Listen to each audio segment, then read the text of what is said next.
afraid of my children's father, and which abused me day in and day out. It was mental, it was physical.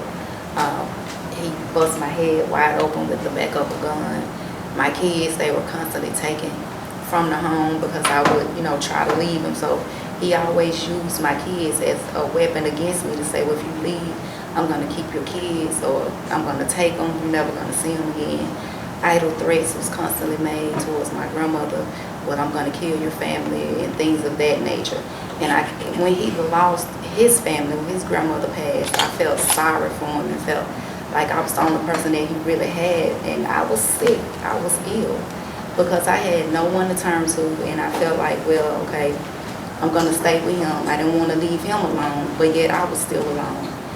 And it just got to the point where sex, I was forced to have sex, I was raped, no one believed me. Just different challenge, my self-esteem had went down. He just, he belittled me every chance that he got. I lost my job. And my kids, the thing, and I'm so overprotective of my kids now, is because he tried to take them so much, and I lost my kids to the system. And I, filed police reports time and time again, and they made it seem as if I was lying. Every time the police would come out, it was, well, what did you do? I didn't do nothing. I'm bleeding. I'm bleeding. He's sitting here laughing as if I attacked him. So it was, well, if it's a domestic issue, then you both have to go to jail. And I began to question the system. Well, why do I have to go to jail? It went unanswered. I was afraid to leave my kids even further, so I didn't want to go to jail. So I never pressed charges, and I never just thought to want to continue with that process because I felt like that it was useless. And then I grew up in a impoverished community, and my home was a broken home. So I saw my mother go through the same thing, and growing up as a child in that environment, I kind of felt like, well, this was the behavior that's acceptable in society. No one ever said it was wrong for my dad to beat my mom. Even as kids, we watched this, we witnessed this. My family members never did intervene to try to make a difference. So when I went through it, I felt bad, and I couldn't turn to no one because this is what was going on in my presence on a daily basis as a youth. And it's just, when it comes to my two daughters, Lexico and Alex, I'm so overprotective of them and afraid. I'm constantly looking over my shoulder. Well, will your dad come now? Even though it's been since I was 26.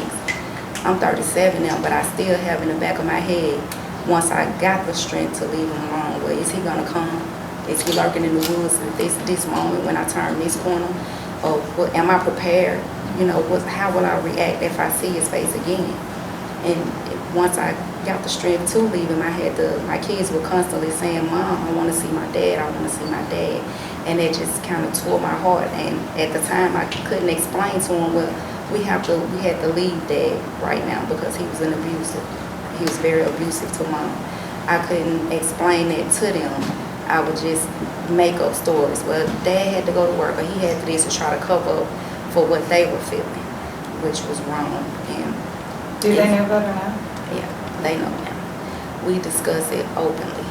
And my daughter, my 15-year-old, is just that what pushed me to leave him is that while I was pregnant with Nuki, and as time went on, but he shot at the car, like lined the car up from one end to the other, trying to shoot me. While you were pregnant? While I was pregnant. And I had Nuki prematurely. And Nuki was born. When she was born, she had Hirschsprung's disease, which she hadn't developed a muscle for her to, pass out for school. But so Nuki, she had to have a colostomy bag put on her side.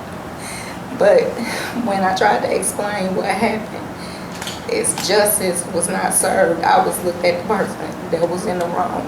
And now I had a kid that was now disabled due to the tragedy that happened. But he,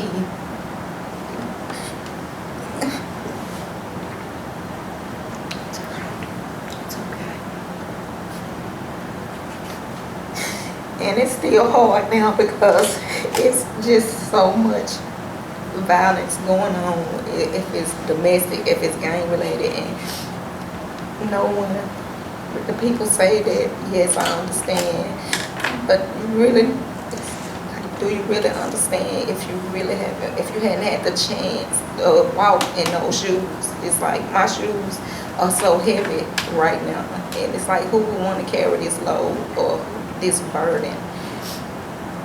And he's still free. Everything he's done, I mean, I got so many battle wounds on me from him, and it's like, it's overlooked.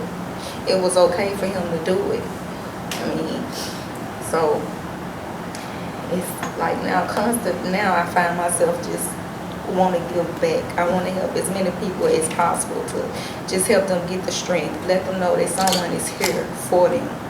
If it's just, if you need somewhere to stay, if you need a shoulder to cry on, I'm here, because no one was there for me.